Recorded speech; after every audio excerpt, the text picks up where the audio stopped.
Hello everyone, this is Surabhi. Welcome to study hacks.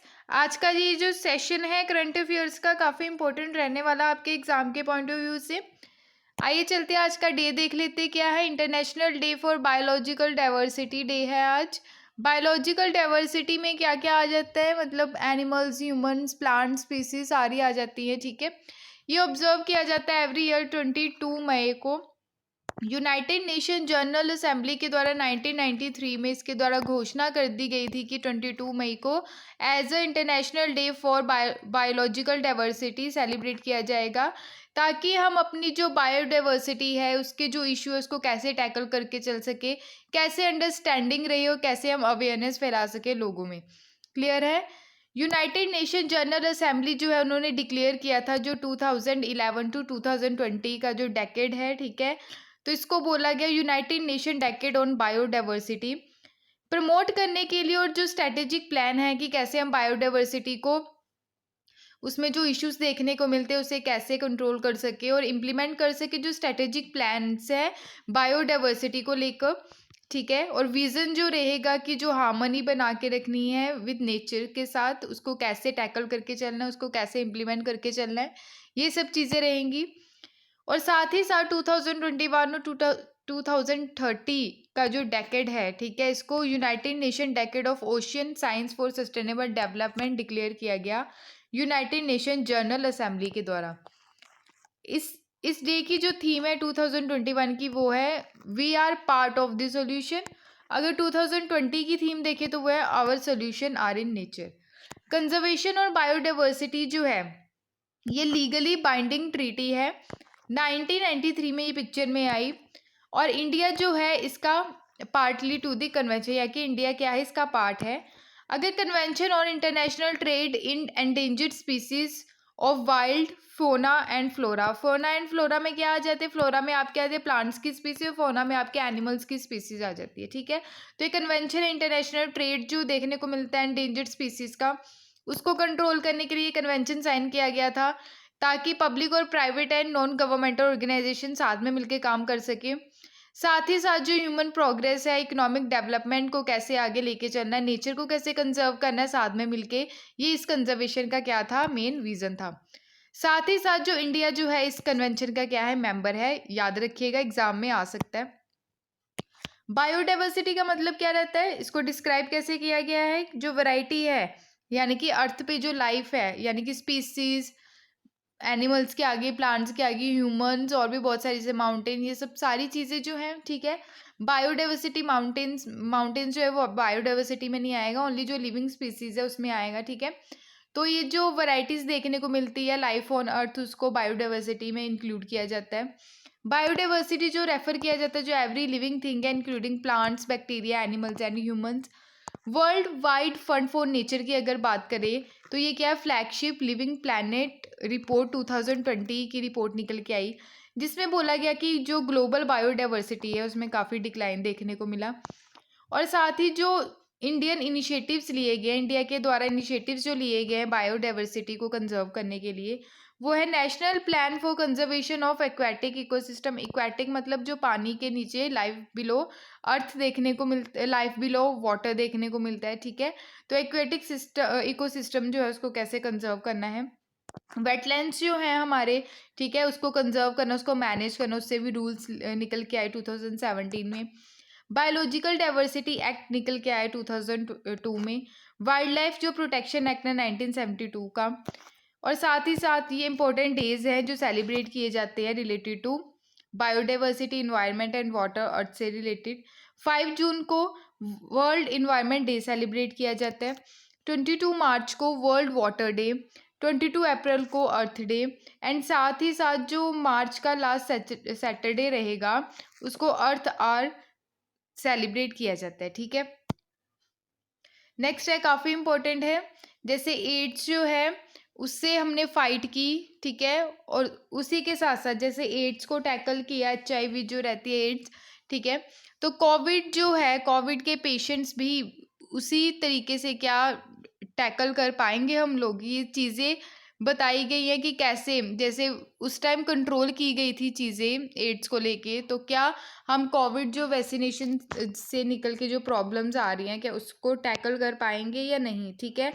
तो क्या क्या प्रॉब्लम्स है, क्या क्या मेजर्स लेने चाहिए, ये बताया गया इस आर्टिकल में, काफ़ी इम्पोर्टेंट है, ठीक है। तो अभी के टाइम पे जैसे कि कोविड बढ़ रहा है, कैसे उसको प्रिवेंट करना है, कैसे ग्लोबल हर्ड इम्यूनिटी हमें क्रिएट करनी है, ठीक है। ये डिपेंड रहेगा गवर्नमेंट पे और साथ ही साथ जो इंटरनेशनल ऑर्गेनाइजेशंस है, ठीक है। लोगों के लिए क्या होनी चाहिए, एक तो अफोर्डेबल वैक्सीन होनी चाहिए या कि सस्ती होनी चाहिए, साथ ही अवेलेबल होनी चाहिए मैसिव क्वांटिटीज़ में थ्रू आउट द ग्लोब, ठीक है। अफोर्डेबल यानी कि सस्ती होनी चाहिए और इजीली अवेलेबल होनी चाहिए। महंगी होगी तो लोग खरीदेंगे नहीं, ठीक है। तो अगर खरीदेंगे नहीं तो अवेलेबल भी नहीं होगी, अगर अवेलेबल होगी तो उसका कोई फ़ायदा ही नहीं है, ठीक है। एक तो अफोर्डेबल होनी चाहिए, एक अवेलेबल होनी चाहिए, ठीक है। पेटेंट ओनर को भी आगे आना चाहिए ताकि लोगों तक मेडिसिन पहुंच सके, ठीक है, पेटेंट जो रहेगा। साथ ही साथ वॉलेंट्री लाइसेंस जो है उसको प्रोवाइड करवाना, उसकी जो प्रोवाइड करवाने होनी चाहिए ताकि लो कॉस्ट मेडिसिन बनाई जा सके, यानी कि जेनेरिक जो मेडिसिन है उसको बनाया जा सके।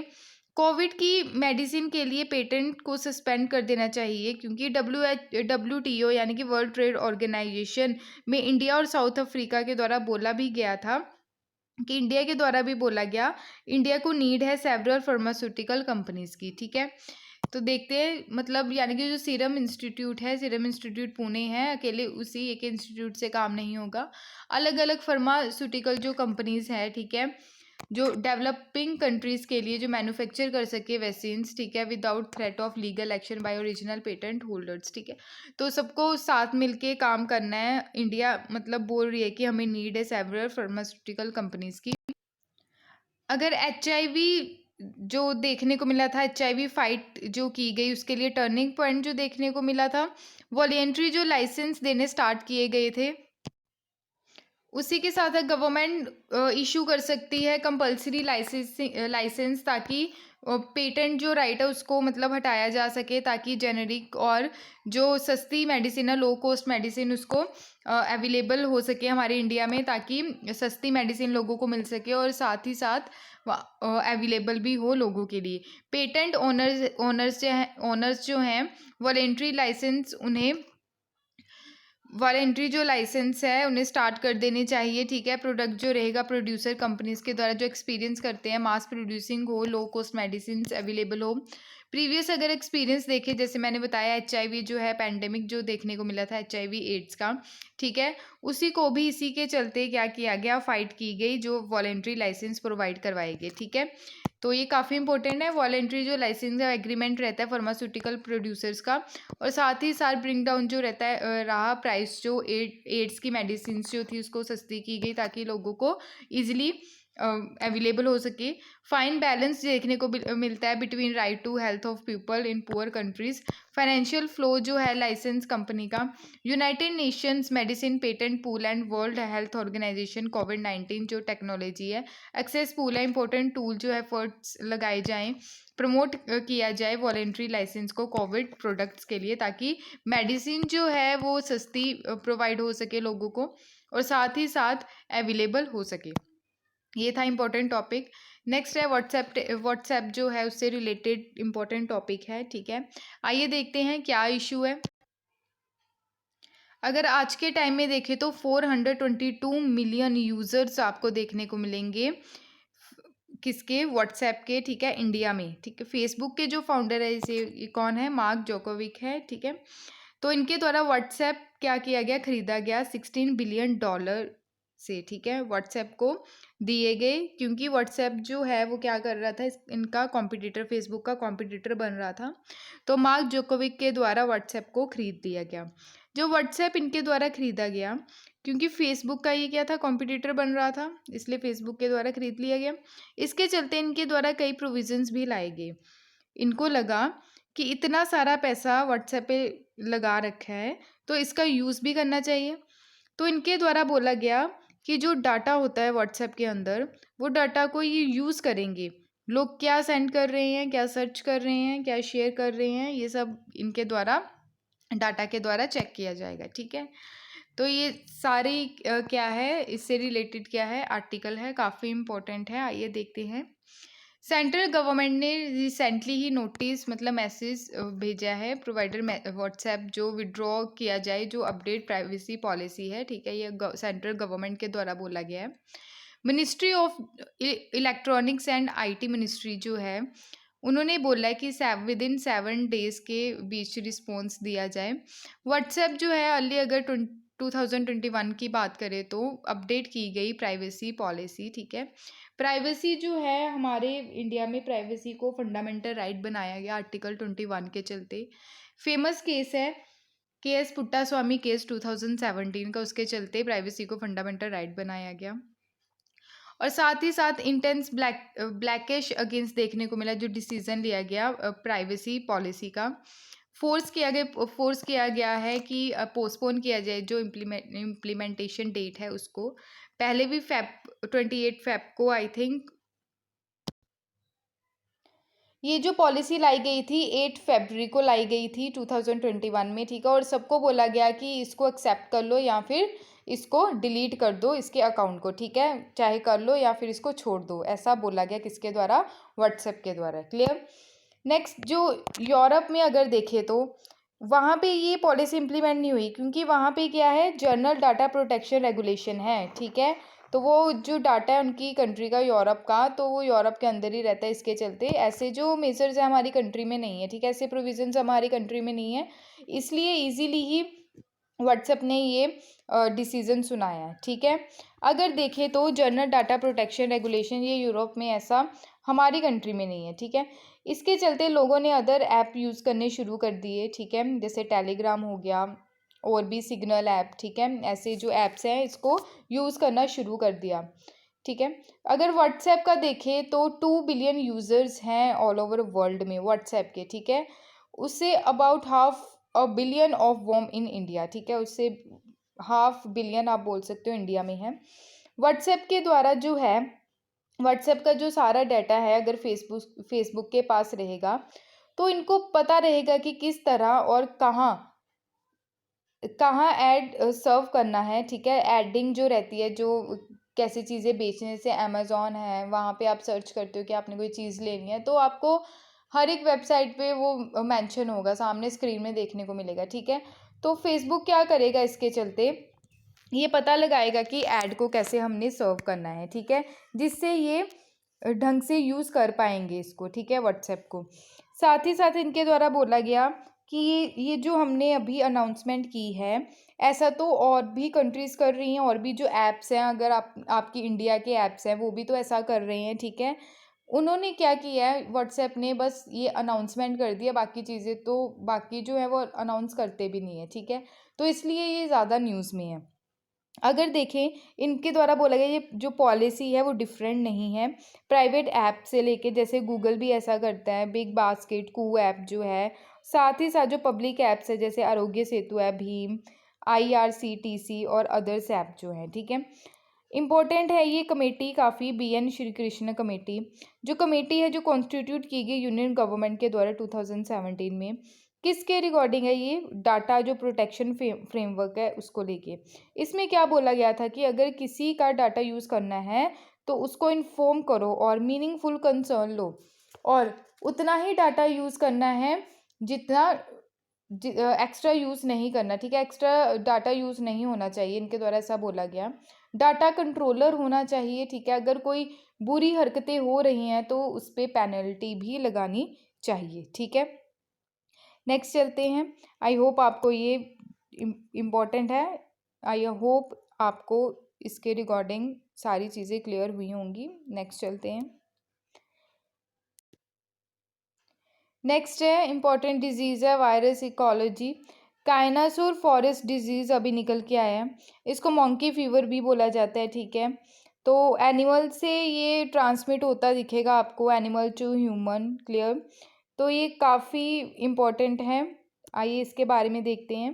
काइनासोर जो फॉरेस्ट डिजीज़ है, new point of care test देखने को मिला है, हाईली सेंसिटिव है ये rapid diagnosis of Kyasanur forest disease. इस डिजीज़ को मंकी फीवर भी बोला जाता है, और ये जो डेवलप किया गया पॉइंट ऑफ केयर टेस्ट की अगर बात करें तो Indian council of medical research and national institute of virology के द्वारा किया गया।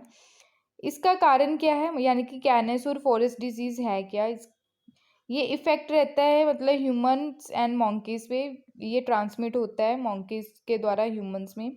फर्स्ट जो आइडेंटिफाई किया गया 1957 में किया गया, कहाँ पे, कर्नाटका में।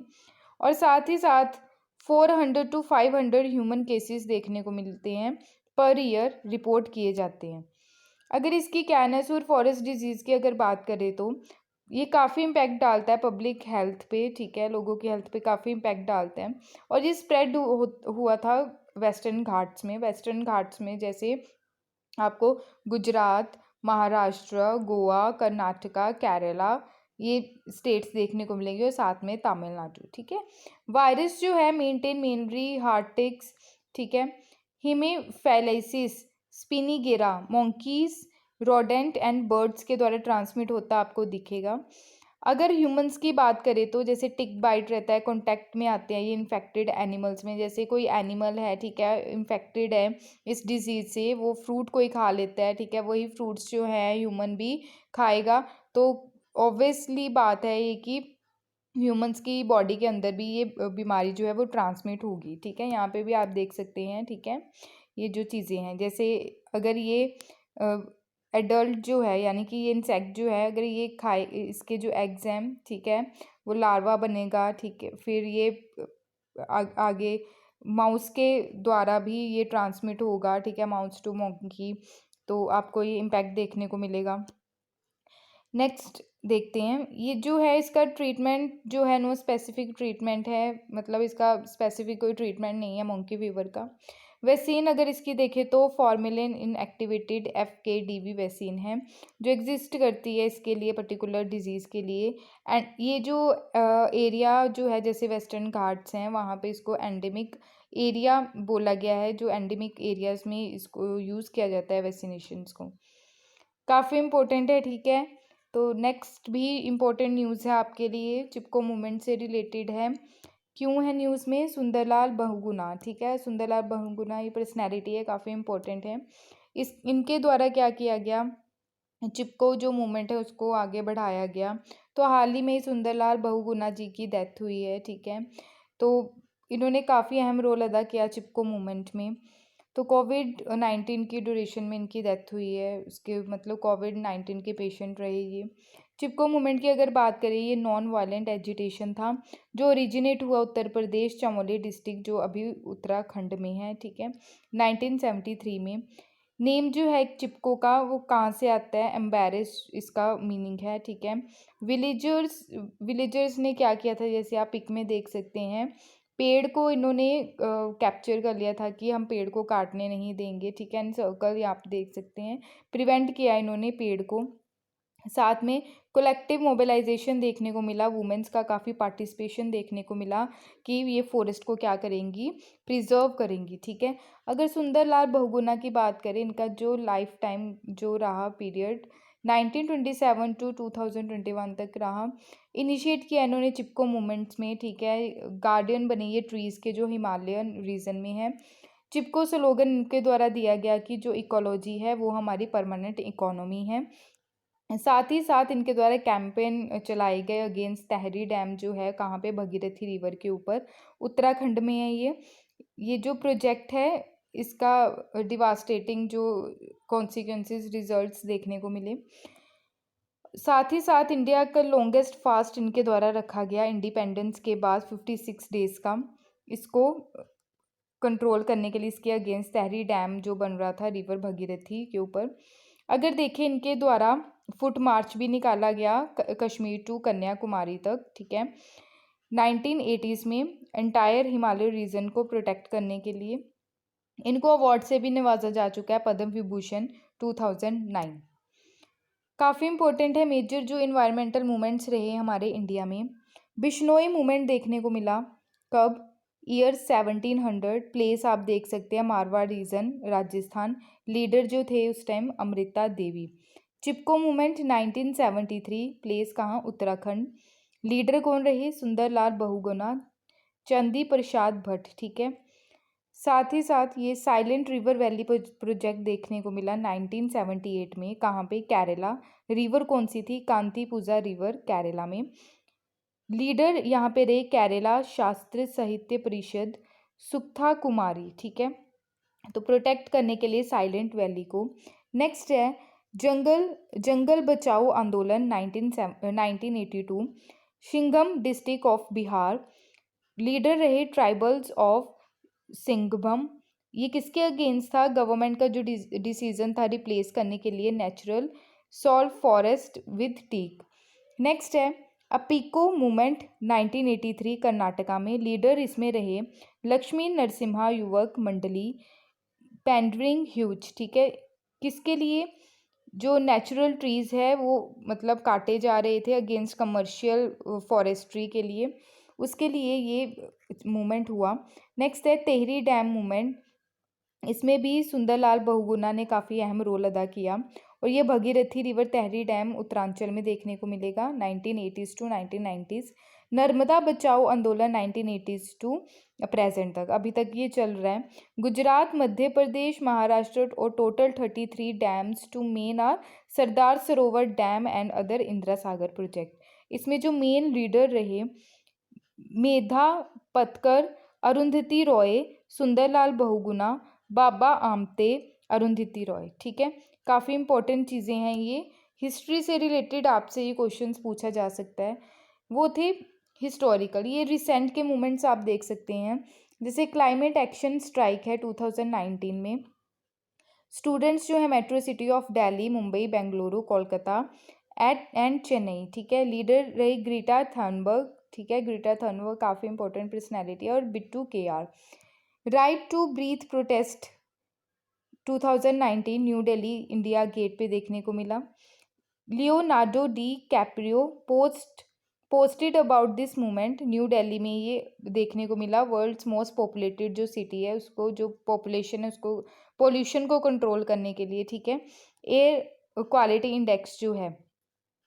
सेव दिहंग पितकाई जो है कहाँ पे? असम में, तिनसुकिया रिवर भी है वहाँ पे, तिनसुकिया डिस्ट्रिक्ट। ये 2020 में ये देखने को मिला मूवमेंट। रोहित चौधरी, अदिल हुसैन, ये का नाम है, इंपॉर्टेंट नाम है, ठीक है, आप देख सकते हैं यहाँ पे।